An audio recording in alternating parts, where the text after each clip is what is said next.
noite. Irmãos e irmãs, em primeiro lugar eu quero agradecer a oportunidade única de estar aqui falando um pouquinho do Evangelho de Jesus Cristo. A minha fonte, a nossa fonte do estudo de hoje é o Evangelho segundo o Espiritismo, de Allan Kardec. Obrigada. O Livro dos Espíritos, Almas em Desfile, que é de Chico Xavier e Valdo Vieira, pelo espírito Hilário Silva. E então, o tema, vamos lá? Do capítulo 12 do Evangelho segundo o Espiritismo, amai os vossos inimigos, o item 7. Vocês vão se surpreender. Se vos bate a face direita, apresenta-lhe também a esquerda. Como é isso?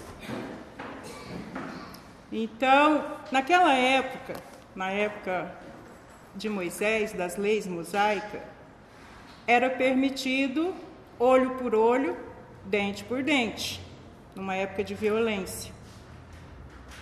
Porém, Jesus veio e ele quis dar uma harmonia à época. Ele vem trazendo o amor, a lei do perdão. Eu vou ler só um trechinho aqui para a gente começar. Tendes aprendido que foi dito, olho por olho e dente por dente. E eu vos digo, para não resistirdes o mal que vos quer fazer. Mas se alguém vos bate a face direita, apresenta-lhe também a outra. Como é isso? Ser insultado, receber uma ofensa e não reagir, não revidar. Porque é isso que Jesus quis dizer aqui. Se os irmãos me permitem, vou compartilhar com vocês uma história bem pequenininha. Eu morava numa casa que ela tinha muitas plantas. E eu sempre tenho problema com plantas. Elas vão crescendo, crescendo e eu deixo. Eu não gosto de cortar as plantas. Tinha uma cerca viva enorme. Essas plantas tinham sido plantadas pela minha sogra na época. Meu filho mais velho, que hoje tem 28 anos, tinha 12 anos na época. Então tá, né? As plantas iam crescendo, ficando lá, e eu deixava. Vinha a chuva, a planta crescia, e eu custava podar as plantas, porque eu achava tudo lindo. Um certo dia, no domingo pela manhã, eu acordei e estava escutando como se alguém estivesse cortando as plantas. Tá. Quando eu abro a porta, eu dou de cara com o vizinho com um facão imenso. Ele estava picando tudo as plantas assim e ele estava muito bravo. E aí, né, eu olhei assim, melhor ele bater lá nas plantas do que em mim também. E ele falou alguma coisa antes que parecia assim, vizinha desleixada.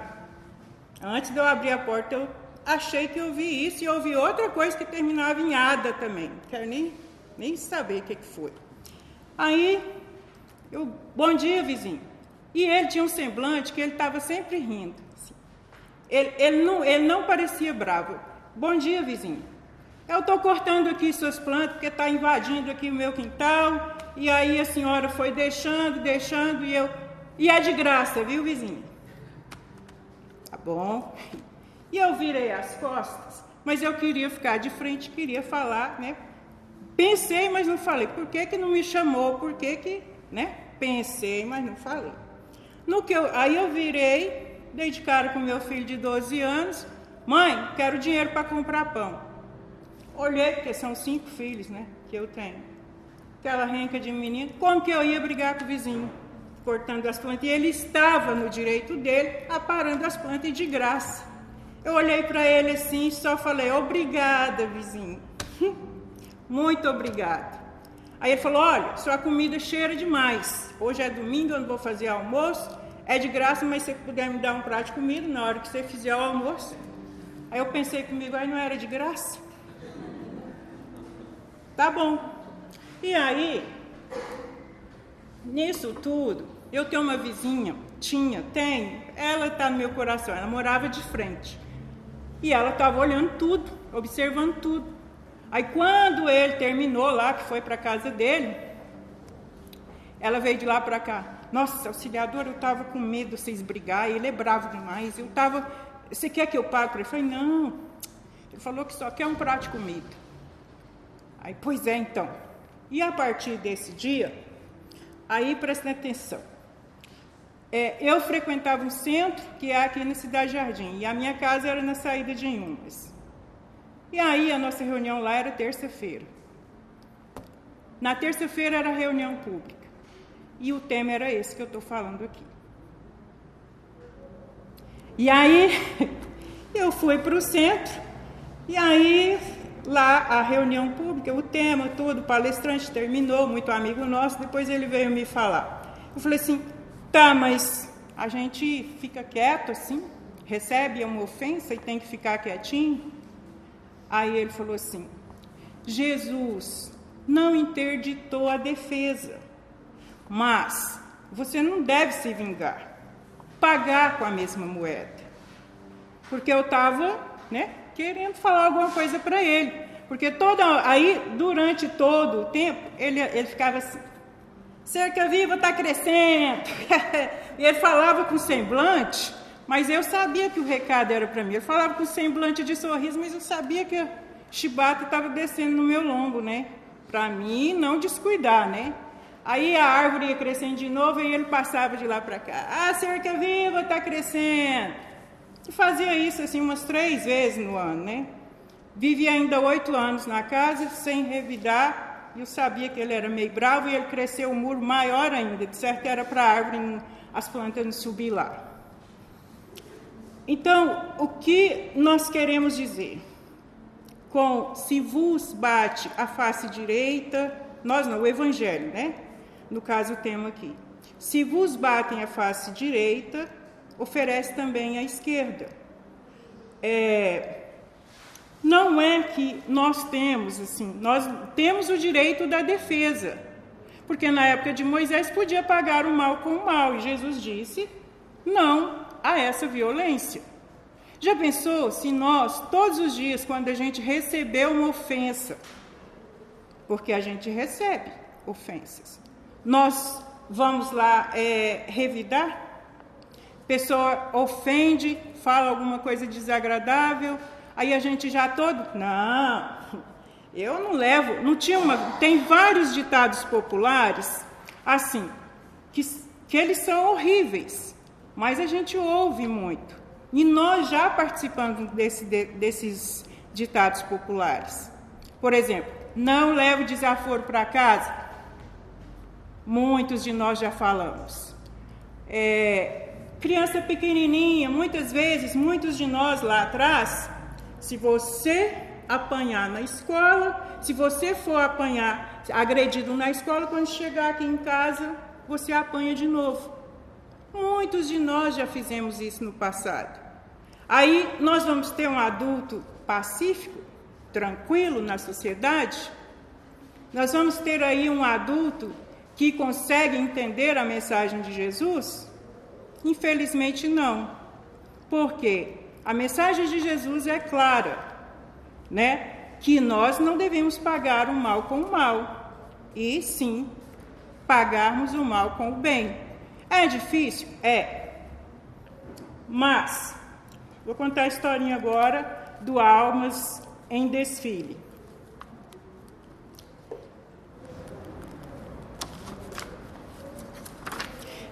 Daqui, o título é A Ponto de Cometer um Crime. Cadê? Era assim, o nome da pessoa, dos personagens aqui do livro, era o Dr. Aristides Espínola, distinto diretor da Federação Espírita Brasileira, no Rio de Janeiro. Gente, ele foi procurado, ele já era diretor, lá da federação. Ele foi procurado por um amigo do Meyer. O Meier é um bairro do Rio de Janeiro. E esse amigo disse para ele que tinha 4 filhas e dois genros e mais a esposa. Essas pessoas estavam todas contra ele, porque essas pessoas queriam comandar a casa.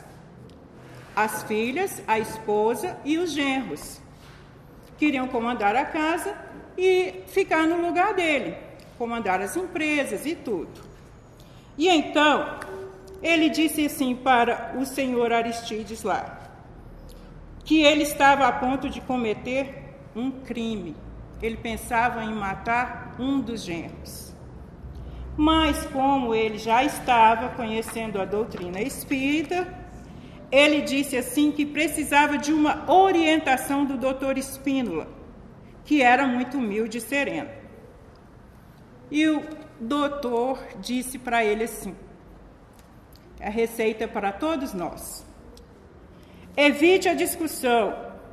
E se eu for insultado? Eu vou repetir o diálogo aqui. E se eu for insultado? Indagou ele.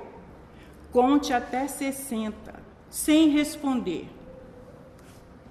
Mas, se a provocação continuar, busque mudar de assunto. E se for inútil, saia de casa. Saia de casa. E, se possível, no entanto, alguém impedir que eu saia de casa. Não vai acontecer isso. Mas se isso acontecer, procure isolar-se num quarto à chave. E se abrirem a porta à força, nesse caso, telefone imediatamente para o pronto-socorro. E quando a ambulância chegar, você entra nessa ambulância e vai para o hospital. E então, ele disse, nossa, isso tudo, você quer se salvar? Melhor do que você cometer um crime e comprometer as outras reencarnações. E então, ele falou, mas por favor, tem como o senhor amanhã, bem cedo, me visitar lá? Porque eu estou com medo de voltar para lá. Aí o senhor Spínola disse para ele, pode contar comigo que eu vou ver o amigo de manhã. E então ele foi embora. E no outro dia, bem cedo, o doutor não se esqueceu da promessa que ele fez e foi lá. E olhem só, quando ele chegou, tinha uma ambulância parada em frente à casa dele. E essa ambulância só queria ir embora. E foi isso que aconteceu. Com o senhor Spínola, ele nos deixa essa mensagem que é muito melhor você ser perseguido, nós sermos perseguidos, do que sermos os perseguidores. É muito mais gratificante sermos insultados do que sermos os insultadores, os agressores. Por quê? Quem comete uma agressão, o agressor quase sempre ele é um sofredor. Quem comete uma agressão verbal contra outro, aquela pessoa ali, ela está doente. A gente não sabe a história, o que está por trás. Não sabe, né? Quem vê ali tudo prontinho, a vida do outro, não sabe o que ele está passando lá nas 4 paredes dele. E geralmente uma pessoa, quando vem para cima da gente com uma agressão, ela desabafa com a gente, nós que temos o conhecimento da doutrina espírita, nós vamos perder tempo revidando. Geralmente discussão não leva a lugar nenhum. E as discussões verbais, elas acabam sempre com um final triste. Minha mãe, ela dizia uma coisa interessante assim para a gente quando a gente era criança. Éramos 6, e quando a gente brigava, ela falava assim, se 2 brigaram, os 2 perderam a razão. Agora, se o outro está brigando lá e você não revidar, não entrar na briga, você não perde a sua razão. A pessoa vai brigar sozinha? Se alguém ofende a gente, está lá, né, com xingamentos, e eu não entro em combate, né, eu não tenho o embate com essa pessoa, ela vai continuar.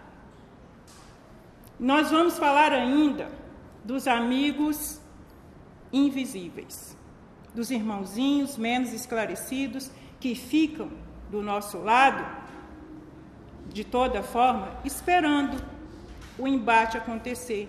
Ficam querendo assistir algo. E aí nós vamos voltar para nós e perguntarmos para nós, quem nós somos? O que nós estamos fazendo aqui? Porque se eu coloco um crachá em mim, que eu sou do bem, os irmãozinhos não querem saber de nós. Eles vão procurar lugares que eles possam encontrar brecha. Se nós temos o conhecimento, nós temos a chave. E qual é a chave? A luz do Espiritismo levanta um véu, nos dá conhecimento, a oportunidade de estudarmos o elixir, ou seja, o remédio contra nós, porque não tem inimigo.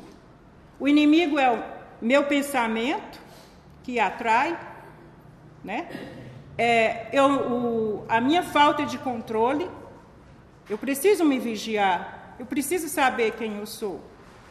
Eu preciso saber quem eu sou, que na hora que alguém vier me enxovalhar, me crucificar, quem sou eu?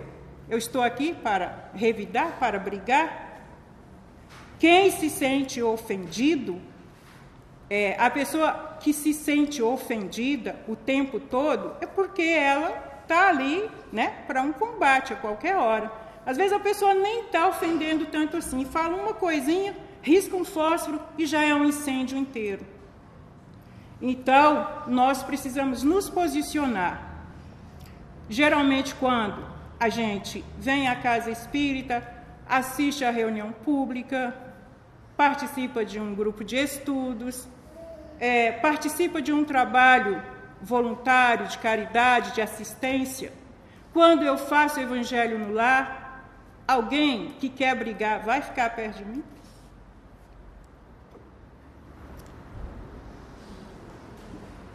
É difícil, né? Porque uma pessoa que bebe, ela gosta de outro que bebe. Ela não quer uma pessoa, quer lá, né? Que lá não serve para nós não, e nós vamos já procurar outros lugares, outras pessoas, onde a gente possa ter mais ação. Outra coisa, nosso pensamento. Nem sempre eu respondo com a boca, mas o pensamento, ixi, porque o pensamento é veloz. A pessoa falou tanta coisa para mim, vocês pensam que o meu pensamento não foi lá no meu vizinho? Já tinha derrubado ele, eu já tinha derrubado ele do muro com o pensamento. Por quê? Nós, às vezes, não respondemos com a boca, mas o pensamento fica perseguindo, fica obsediando. Tomara que não sei o quê. Esse vizinho, esse colega de trabalho, todo dia aqui, ele me ofende. Às vezes ele arruma outro emprego aí, pode ser demitido. Gente, isso é perseguição. Da mesma forma, é ofensa grave, gravíssima. Não é só com palavras que a gente agride as pessoas. O pensamento é ação mental o tempo todo, porque nós não paramos de pensar. Compartilhar com vocês outra historinha. E então, havia na minha cidade, onde eu nasci, um rapaz misterioso, andarilho. Ele se vestia mal e, naquela época, não tinha muitos moradores de rua assim. Cidade do interior, eu tinha uns 12 para 13 anos e esse rapaz, ele andava por lá. Todo mundo tinha medo dele. A hora que ele se aproximava, doido. O menino saía correndo. Mas a gente tinha notícias de que ele escrevia muito bem. Ele ficava com um caderno, escrevia rapidamente assim. A barba grande, sujo. As pessoas que davam comida para ele, ali daquele bairro, comentavam que ele era, né, assim, falava fraco da cabeça. E então, Passou-se um tempo, mais ou menos assim, 2 anos. Um dia a gente estava jogando bola, e aí o meu irmão aproximou dele. Você é da onde? Aí ele não queria falar, fez assim com a cabeça. Aí os meninos falaram, não, esse moço pode ser perigoso, então não se aproxima dele não, por favor. Os outros meninos. E aí, passou-se o tempo, e aí ele sumiu. Ninguém mais soube dele, mas a minha mãe tinha uma cliente, minha mãe é costureira, e essa cliente foi lá em casa e eu escutei ela falando assim que ele tinha ficado doente. E que o pai dele tinha mandado buscar ele. Ele estava na rua, estava morando na rua, porque o pai dele ofendeu ele e ele saiu apenas vestindo a roupa do corpo. Porque o pai dele era pai de 7 filhos e ele era diferente do pai e dos demais irmãos. Ele não queria trabalhar na roça, ele fazia direito. Faltando 1 ano de completar a faculdade dele, eles desentenderam e ele foi embora, porque ele foi ofendido pelo pai dele, porque ele era afeminado. E então, o pai dele ficou procurando ele. Não era na própria cidade, era próxima à cidade, mas em outra cidade. E ele ficou por ali, não falava com ninguém. Por isso ele tinha a letra tão boa, ele era instruído, mas carregava, mágoa, por causa do pai. Mas o pai ficou sabendo que ele ficou doente, mandou, e eles fizeram as pazes. E hoje, parece que o pai dele não é mais vivo, mas ele continua trabalhando, não como uma pessoa da roça, mas parece que ele se tornou procurador da justiça. Então, olha o que um insulto, uma ofensa faz com uma pessoa. Aliás, com as duas pessoas. Quem ofende, quem é ofendido, né? Ele saiu com a roupa do corpo. Dá para imaginar uma coisa dessas e ficar 3 anos fora de casa como um mendigo, não comia direito, não dormia, vivia da caridade das pessoas. Então, eu coloquei aqui a pergunta do Livro dos Espíritos, a questão 919.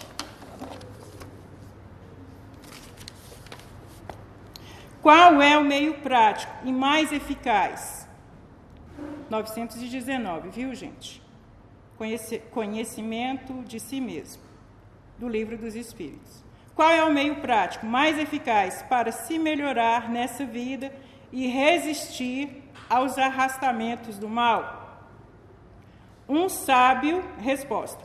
Um sábio da antiguidade vos disse: conhece-te a ti mesmo. Uma resposta simples, porque, na verdade, nós não ficamos querendo conhecer a nós mesmos. Nós queremos conhecer o outro, né? Nós queremos saber da vida do outro, né? Saber a hora que ele faz, que ele não está fazendo. A gente vê uma pena que a gente vê, por exemplo, relacionamentos que as pessoas desentendem. Falar de casais, as pessoas desentendem. Eu vou pagar na mesma moeda. A pessoa, às vezes, ali não deu certo, procurou outra pessoa, e aí eu vou pagar na mesma moeda. Falando aí da traição. E aí, isso desencadeia tantos problemas que nós estamos vendo hoje em dia: agressões verbais, perseguições e assassinatos, porque a pessoa não recupera, não supera a separação. E aí, fulano separou de mim, vai achar outro igual eu não? Claro que não vai, né? Ninguém é igual a ninguém. Você viu aí? Não, estou superando. Não quero, nem já esqueci. Mentira. Às vezes fica perseguindo, vai lá, e aí, você viu? Postou alguma coisa? Dor de cotovelo, né? Fica perseguindo, manda vigiar, vai atrás, porque o orgulho está acima. Não admite ser ofendida. Não, eu não posso ser ofendida. Não, eu não aceito. E aí, o que acontece? Adquire mais débitos para as vidas que virão. Porque não resolve aqui, então, o que vai acontecer? Adquirir débitos, dívidas, e tem que pagar. Porque Jesus disse, reconcilia ainda hoje com aqueles que estão ao seu lado. Jesus disse ainda, quando ele estava lá sendo já crucificado, né, lá nos últimos momentos, o que ele disse? Pai, perdoai-os, eles não sabem o que fazem. Isso é um ensinamento tão grande assim para a gente, né? Para mim, esse é um dos maiores, impactante. Por quê? Ele precisou fazer isso, se deixar pregar numa cruz, ser chicoteado, para a gente poder entender a mensagem. Será que ele só falasse, a gente entenderia? Não, perdoa seu irmão, ama o seu inimigo. Se ele só falasse. Não, mas ele fez algo que impactou. Sabem por quê? É uma felicidade quando a gente ouve pessoas dizerem assim, tá difícil, tá, mas se Jesus, que foi Jesus, aguentou, por que eu não vou aguentar? Não é bacana escutar isso?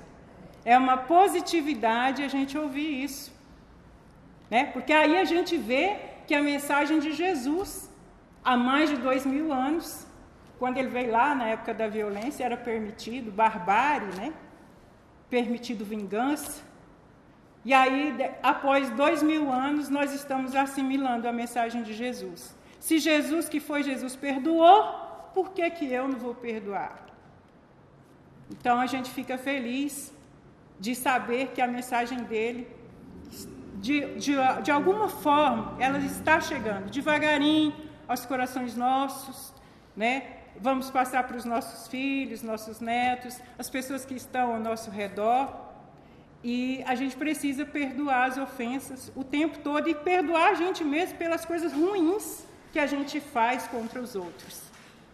Porque, às vezes a gente, não, aquela pessoa ali não faz mal contra ninguém, mas vai saber, né? O pensamento. Ninguém sabe o pensamento oculto do outro.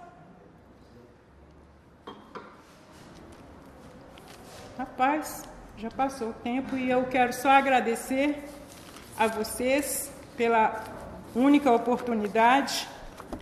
E a mensagem dessa noite é essa. Eu vou encerrar só com uma frasezinha aqui do Evangelho segundo o Espiritismo, um trechinho.